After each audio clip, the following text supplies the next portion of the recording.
Hello students. आज पुनः एक नई वीडियो के साथ। आज आपका जो साइंस का पेपर है, साइंस के पेपर मैंने कुछ महत्वपूर्ण सवाल बताए थे। इसके 4 दिन पहले आपको बहुत सारे इंपॉर्टेंट क्वेश्चन बताए हैं।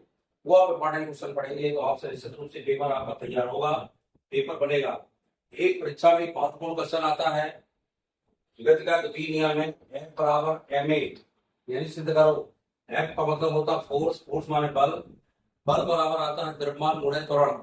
m चूंकि द्रव्यमान कहलाता है, यहाँ कहलाता है। F को फोर्स यानी बल कहते हैं, m को मास, मास माने द्रव्यमान कहलाता है, ये द्रव्यमान है। a कहलाता है ऐसी निदिशन, 20 आपका त्वरण है। तो बल बराबर होता है द्रव्यमान गुणे त्वरण। इस तरह से इसको सिद्ध करना है।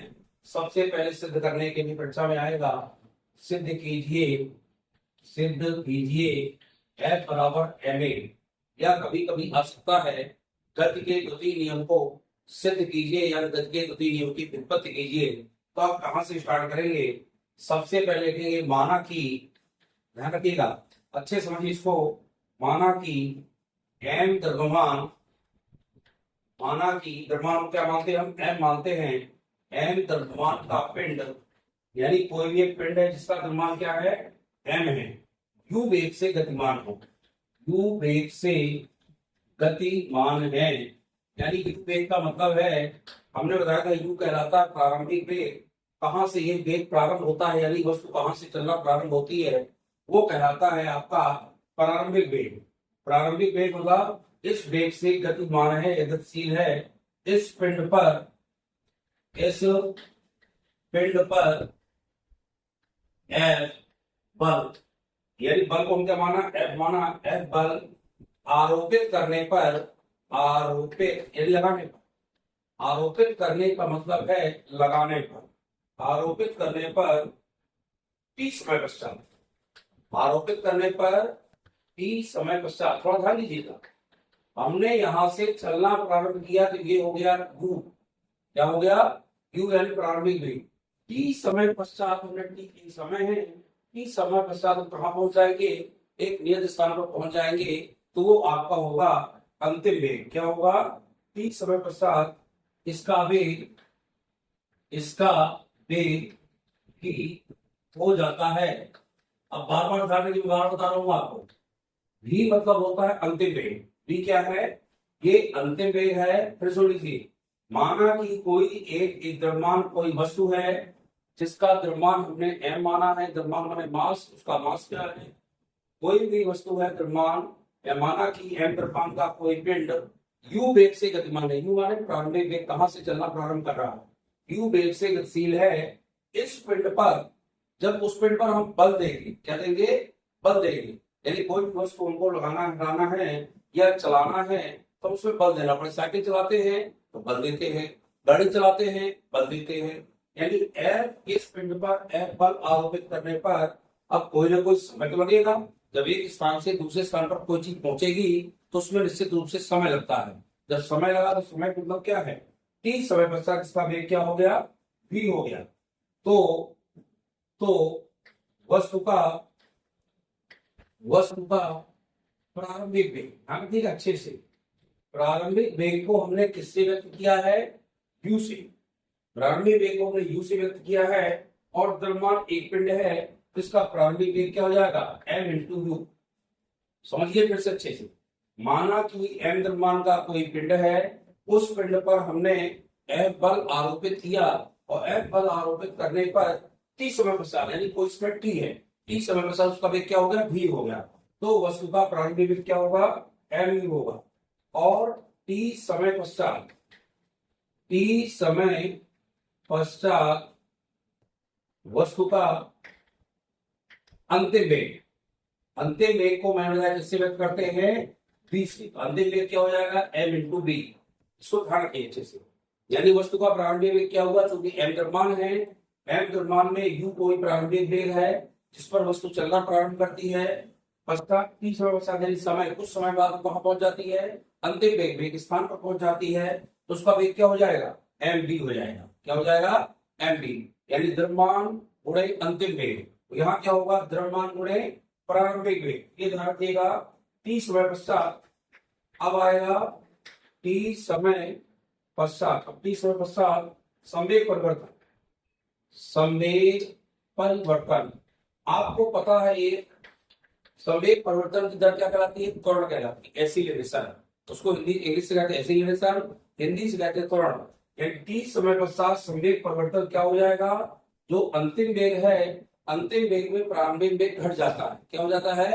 अंतिम वेग में प्रारंभिक वेग घट जाता है, तो एम वी माइनस हो जाएगा एम यू। स्टूडेंट ध्यान रखिएगा, अंतिम वेग में हमेशा प्रारंभिक वेग घटता है, अंत का वेग प्रारंभिक वेग से घटा दिया जाता है। तो ये आ गया। अब यहाँ M B minus M U है, यहाँ एम को कॉमन ले लेंगे, कॉमन दोनों में है ना, तो एम बी माइनस यू हो जाएगा। यहाँ कोई दिक्कत किसी को? तो इसलिए अब क्या हो जाएगा?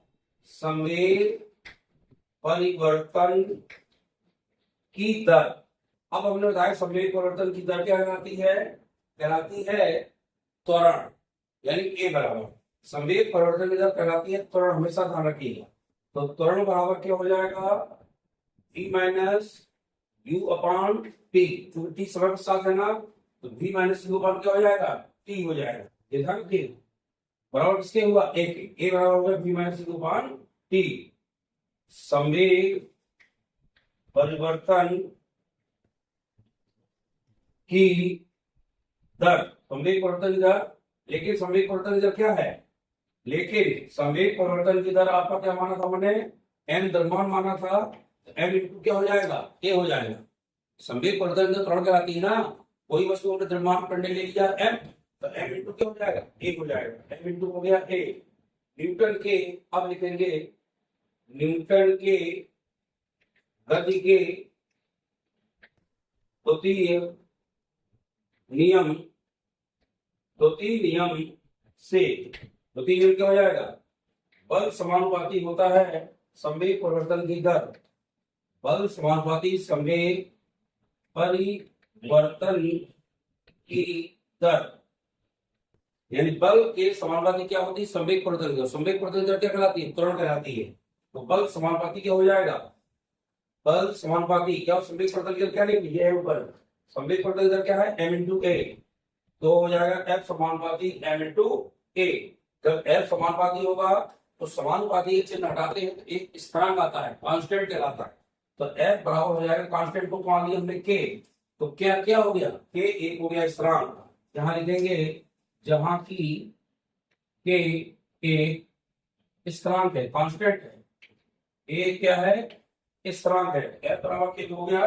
जब स्थिरांक मानेंगे तो क्या बराबर क्या हो जाएगा? एक हो जाएगा। जब के बराबर एक हो जाएगा, यहाँ लेंगे अर्थात, अर्थात क्या हो गया? देखो, जब के यहाँ से हटे तो क्या हो गया? एफ बराबर एम ए। ये हमारा व्यंजक सिद्ध हुआ गति के द्वितीय नियम का। अतः लिखेंगे बल बराबर द्रव्यमान गुणे त्वरण, और यहाँ लिखेंगे एफ एम और ए का मान एक हो तो इनका सबका मान यदि एक मान ले, एफ का मान, एम का मान और ए का मान एक माने तो हो जाएगा एफ बराबर एम इंटू ए। अर्थात लिखोगे बल बराबर द्रव्यमान गुणे त्वरण। ये गति के द्वितीय नियम का व्यंजक है और परीक्षा में बहुत आता है। इसको अच्छे से लगाइएगा, अच्छे से देख लीजिएगा एक बार। बहुत सारा कुछ नहीं, फिर देख लो। माना कि कोई द्रव्यमान पिंड हमने एम ले लिया, यू वेग से कोई चीज गतिमान है, कोई पिंड जा रहा है, उसमें टी समय पश्चात समय ले लिया हमने टी, तो उसका अंतिम वेग क्या हो जाएगा? v हो जाता है। अतः वस्तु का प्रारंभिक वेग क्या हो जाएगा? m इंटू यू, और वस्तु का अंतिम वेग क्या हो जाएगा? m into B. यहाँ तक आ गए। अब टी समय पश्चात संवेग परिवर्तन, तो संवेग परिवर्तन क्या होता है? mv, यानी अंतिम वेग में हमने प्रारंभिक वेग को घटा दिया, प्रारंभिक वेग को घटाया तो m यहाँ लिया कॉमन दोनों से, v माइनस यू हो गया। अब संवेग परिवर्तन की दर त्वरण कहलाती है, अंतिम वेग माइनस प्रारंभिक वेग बटे समय होता है। त्वरण का सूत्र होता है अंतिम वेग माइनस प्रारंभिक वेग बटे समय हो गया। संवेग परिवर्तन की दर ma है, तो गति के द्वितीय नियम से बल समानुपाती होगा संवेग परिवर्तन की दर। बल को हमने f माना है, संवेग परिवर्तन की त्वरण कहलाती है, त्वरण क्या है? ma है। हमने ma ले लिया, समानुपाती चिन्ह हटाया, बराबर चिन्ह लगाया, तो बन गया आपका ये, और हो गया हमारा f बराबर m इंटू ए। वेरी वेरी इंपॉर्टेंट, ये बहुत आता है। इसको आप लोग गति के द्वितीय नियम को सिद्ध करना सीख लें। आगे ही बनता हो तो बहुत अच्छी बात है, फिर भी एक बार वीडियो देख लेंगे तो मेरी समझ से आप इसको परीक्षा में अच्छे से हल कर पाएंगे। यह आप लोग देख लें, देखना आपके लिए बहुत जरूरी है। आगे चलते हैं। एक बहुत इंपॉर्टेंट सवाल है। 10 ग्राम 10 ग्राम द्रव्यमान की 10 ग्राम द्रव्यमान की 10 क्यूब मीटर सेकेंड स्क्वायर की चाल से गतिमान है गतिमान है गतिमान है कोई गोली गतिमान है गतिमान कोई भी गोली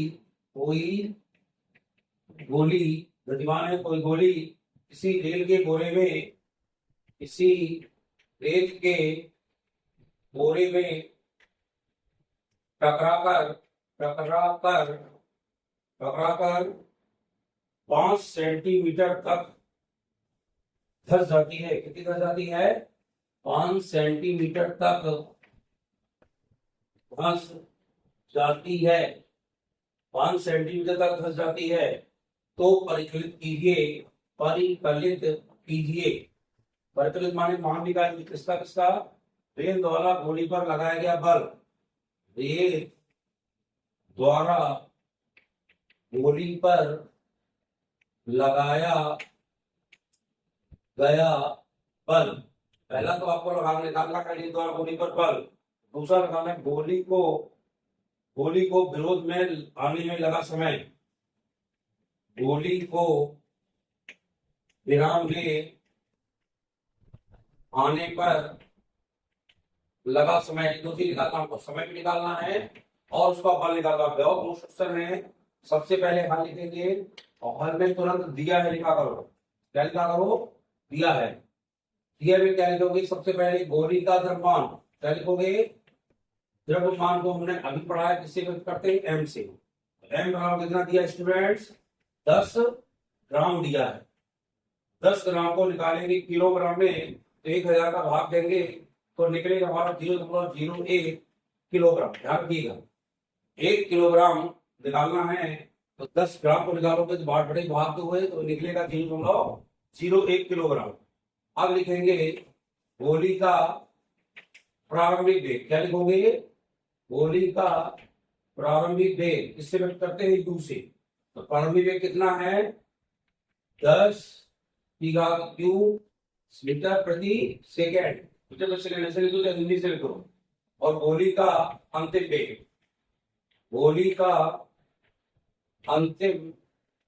वेग अंतिम वेग किस वक्त कहते हैं? v से। आपको पता है जब गोली निकलती है तो चलना प्रारंभ होगी यानी हो जाएगा u और जाके गोली में धस जाएगी तो वहां शून्य हो गया तो v का मान हो जाएगा 0 मीटर प्रति सेकेंड।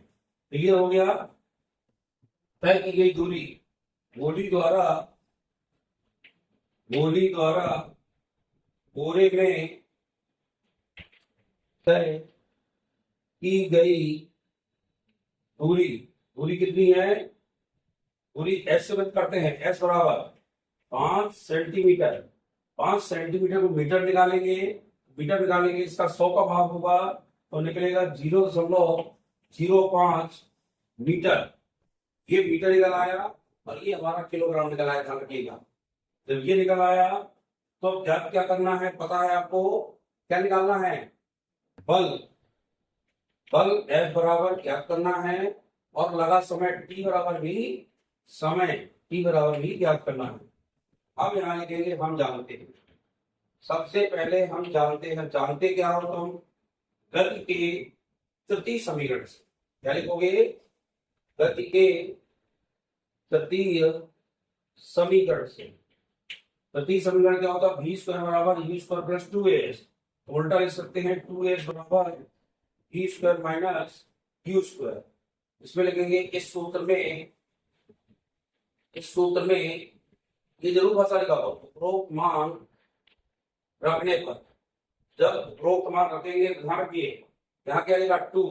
ये तो है, ये कितना दिया है? ये तो दिया है तो ये यहाँ लिखेंगे 2a। लिखेंगे s का मान कितना दिया है? 0.05 बराबर v का मान कितना दिया है? 0 का वर्ग और हमारा u का मान कितना दिया स्टूडेंट्स? माइनस लगा दिया। u का मान कितना आया था? 10 की घात 3। यहाँ लिखो 10 की घात 3 का वर्ग। क्लियर हो गया।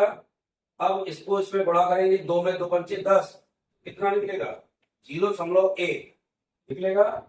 और ए तो वही है, इसका इसमें गुणा होगा 5 दूनी 10, 0.1 निकलेगा।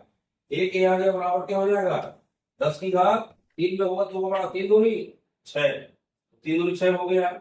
ए बराबर क्या हो जाएगा, अब ध्यान रखिएगा 10 की घात ये 0.1 है ना, इसकी बटी में जाएगा, यहाँ कितना हो जाएगा 10 की घात 7, क्या हो जाएगा 10 की घात 7 मीटर प्रति सेकंड स्क्वायर।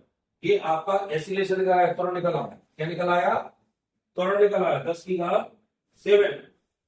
अब हमें क्या करना है, एफ बराबर क्या करेंगे तो हम पुनः लिखेंगे, हम पुनः जानते हैं।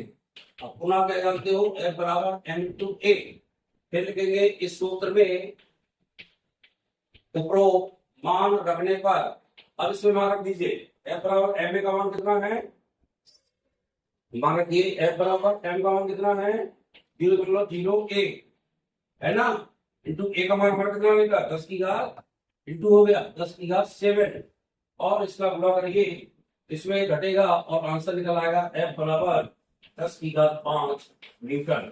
क्या निकल आएगा 10 की घात 5 न्यूटन।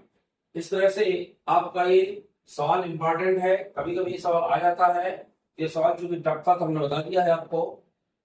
गोली का द्रव्यमान 10 था, इसको हमें किलोग्राम में निकाल देना है। प्रारंभिक वेग 10 ये हमारा मीटर प्रति सेकंड ये लिया। अंतिम वेग चूंकि गोली जाके फंस गई तो 0 हो गया। गोली द्वारा कही दूरी एस दिया हमारा 5 सेंटीमीटर, ये लिख दिया। हम जानते हैं गति का प्रति समय लगा दिया, सीधे मान लिखा, आंसर आ गया। हम गुना जानते हैं एफ का मान एम ए होता है तो एम ए का मान रख दिया तो सीधे सीधे हमारा आंसर निकल आया। और क्या निकला 10 की घात 5 न्यूटन। अतः चिन्ह कौन सा आएगा, चूंकि यहाँ ऋण लगा है, माइनस लिखा था ना, माइनस लिखा ऋणात्मक चिन्ह क्या करता है, फल को उल्टा दर्शाता है, आरोपित करता है। ऋणात्मक चिन्ह यानी विपरीत दिशा, क्या दर्शाता है विपरीत दिशा में। तो ध्यान रखिएगा, यहाँ चूंकि माइनस चिन्ह था या माइनस चिन्ह आएगा, और यहाँ पर भी ये माइनस आएगा, ये माइनस आया तो माइनस चिन्ह आएगा। ये माइनस चिन्ह क्या दर्शाता है हमारा उल्टी यानी विपरीत दिशा को प्रदर्शित करता है। इस तरह से आप सवाल को देख लें। गति का द्वितीय नियम जरूर सिद्ध कर लें, वो आना ही आना है परीक्षा में। इस तरह से इंपॉर्टेंट क्वेश्चन को देखें और अच्छे से पेपर करें। वीडियो को लाइक सब्सक्राइब करें। बहुत बहुत धन्यवाद।